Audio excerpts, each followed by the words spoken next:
Hi, everyone. I'm excited to be here today to talk to you about some of the miracle stories that are happening right here in our own city, in our own state, every day. My name is Tony Kausha, and the title of our show is Tony's 50,000 Coincidence Miracles.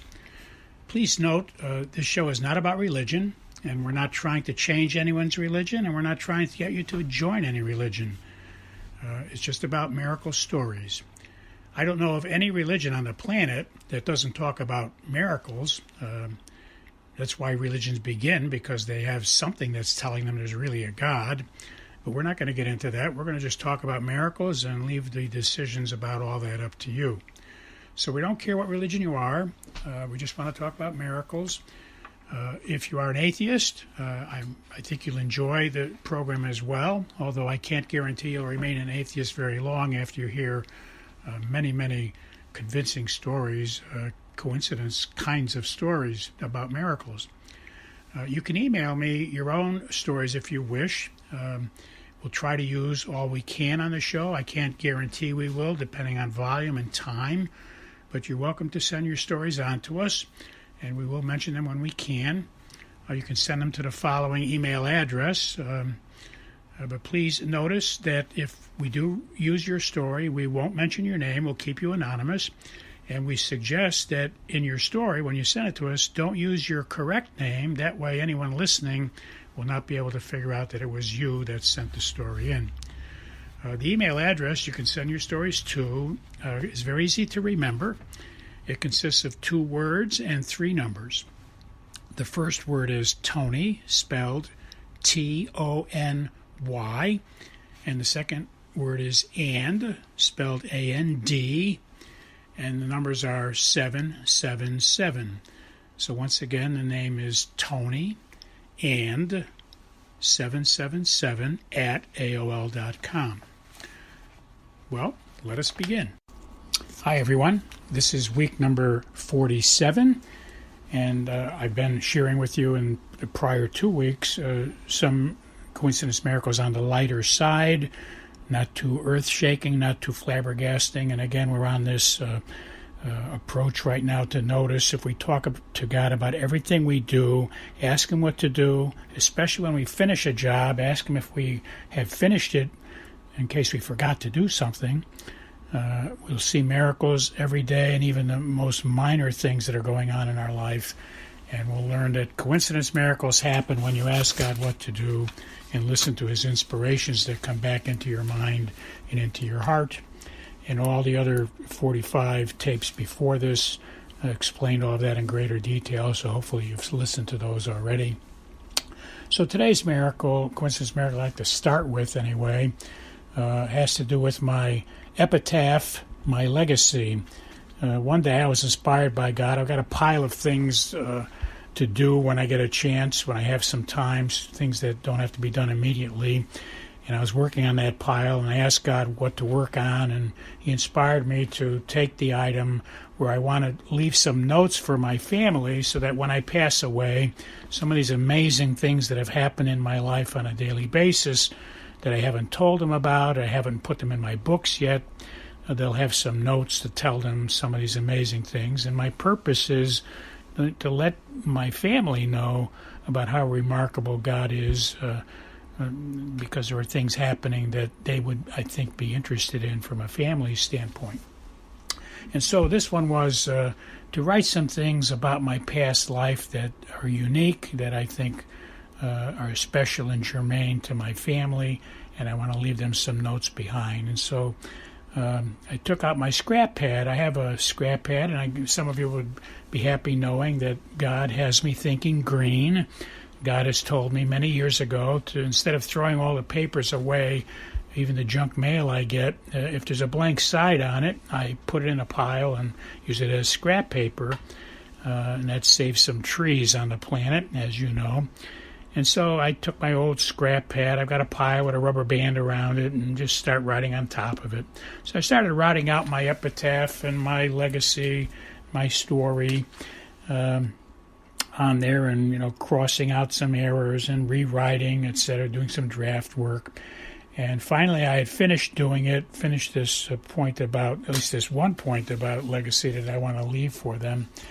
And I finished it. Then I went to the computer and typed it up. And when I got done, now I could take this paper and throw it into the recyclable trash. And so I take it and I typically tear it up into some pieces because they're going to process it and chop it up anyway. But then I don't wind up having a lot of notes floating around that I can't tell if they're old or new notes. So I went to tear it up, and I noticed the other side had something pretty formally written on it by me, my handwriting. And I looked at it, and lo and behold, and I hope you're paying attention because this is such a beautiful, remarkable thing. I turned it over, and I noticed that it, on the other side, was a note about the same thing I had just written. In other words, I had written something about my life that had happened in the past to leave for my children. And on the other side of this piece of scrap paper, the same story was written. And the reason for that is 10 years ago, I worked with a team on the ACTS community, spelled ACTS, ACTS, for a spiritual retreat. I was working on a retreat that we were giving to some 20 attendees, and some of us were giving talks, and I was giving one of the talks. And so at this lecture, at this talk 10 years ago, I was telling the audience the same miracle that I just wrote about in my legacy, my epitaph for my children. And so this is a remarkable coincidence miracle. God, again, told me to work on the pile today. I asked him which ones to write about. He told me to write about this particular miracle. Another amazing thing today, that God, again, in his directions, produced another coincidence miracle, because only God knew that in this pile of scrap notes that I was writing on, he knew that the next piece of paper was going to be this precise, exact miracle that I was going to tell my children about. And that's why I keep telling you to keep asking God what to do, and you'll be pleasantly surprised with miracles every day. Our next miracle today to share with you is also something about one of you out there, one of our listeners. I got an email from one of you, and I know you know who you are, and I try not to reveal who some of the listeners are. But I got a wonderful email from one of you, and you told me how delightful these weekly shows were and how helpful it was to hear about the coincidence miracles. And you had also read my book, both books, book 1 and book 2. And so you really brought a lot of joy into my day. Some of the things you said were encouraging to me, and I was delighted. I've been on a mission for 50 years trying to evangelize and trying to tell everybody about how wonderful God is. If we ask God questions, He's talking to us. So my purpose in life is to convince people that they can talk to God, they can hear God, that God is always with them as a friend. Certainly He's God, but He decided to be our friend, and He makes Himself the perfect friend, because He can do that. He's God and He's perfect. He's the only one that could do that, and He's perfect in every way. And so I share this. That's why I put on these shows, and I wrote the 2 books. My whole mission, and God gave me this mission. He told me to do these things, write the books and do this radio show, because He wants me to convince people, after 50 years of my day-by-day experiences, convince people that He's always there, and He wants to get involved in every aspect of our lives. And so one of you wrote to me, and you really encouraged me. And so I asked him how to respond to you on the email, and he gave me some words to write back to you. And so one of the things I wrote back was that when I get a note like yours, I feel like God is blessing me and having you become the wind beneath my wings. That's a phrase in scriptures, that God is the wind beneath our wings, and we are like eagles, and we soar like eagles. And the reason we soar like eagles is because we have God's breath giving us flight. And so that's what I wrote. And when I was all done, finished, I asked God what to do next, on my task list, to-do list. And during the day, I try to listen to the news a couple of times, and so I don't have the radio on all day, especially when I'm writing or dictating or making tapes, etc. I need to focus on what God's telling me to do, so I can't have the radio on all day. But I do enjoy, sometimes when I can, I'll be typing, like when I wrote my books, I had the radio on, listening to music, etc. So in any event, I asked God what to do, and he said, Tony, why don't you put the radio on? It was close to the news. I guess we were like 5 minutes before the news would start. I said, okay. So I put the radio on, and as soon as I put the radio on, Bette Midler began to sing the song, You Are the Wind Beneath My Wings. Now, I'm sharing with you a tremendous miracle, right? He told me to write back to you, the person who wrote to me, the email, you are like the wind beneath my wings. And now he has me turn the radio on, and Bette Midler just beginning the song, there was like a dead space of no sound for just a moment, and then the record started to play. And it brought tears to my eyes, obviously. So again, ask God what to do. He told me to respond to somebody, wind beneath my wings. He tells me to put the radio on. Amazing. So please, if I'm trying to convince everybody, ask God what to do about everything you do. You'll have a remarkable and enjoyable life. Our next miracle is similar to some of the other ones you've heard on the previous 44 or 45 recordings. I stopped at the gas station to get some gas, and when I pulled in and was pumping the gas, a car pulls in right in back of me to start pumping their gas, and their license plate number was 555, and as many of you know, that's a holy number. It indicates the presence of God, the grace of God.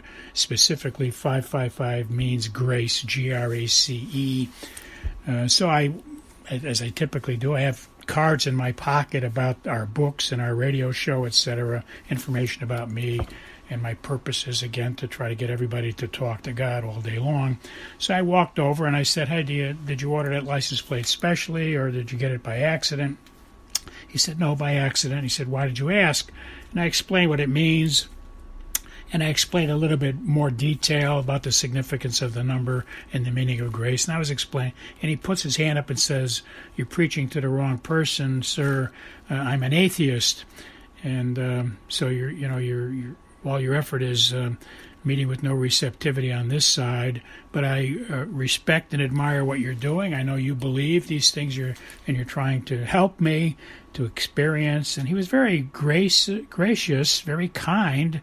Interesting, right? His license plate means grace, and he was being graceful, which means God, graceful. He was treating me in a godly way.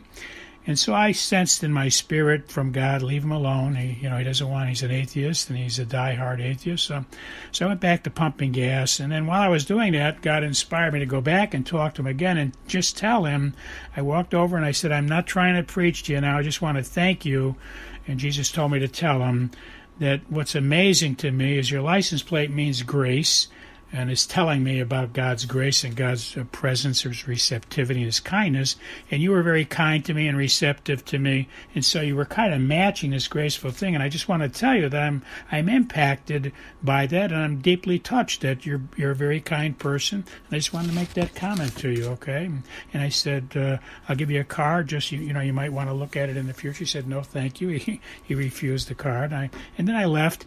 I had to go to the post office and check our mailbox, and so I get to the post office, and I had to park in the parking lot, no parking on the street. And as I'm pulling out of the parking lot, there's a lot of traffic. It was a busy time of the day. And one of the cars in the long line of traffic stops and waves me out of there, lets me jump out onto the road from the parking lot. And its license plate was God, the word GOD. So the only car that stopped in a long line of traffic and let me come out of the parking lot was a car with a license plate that said God, and I call that a coincidence miracle. God bless you all. I'll talk to you next week.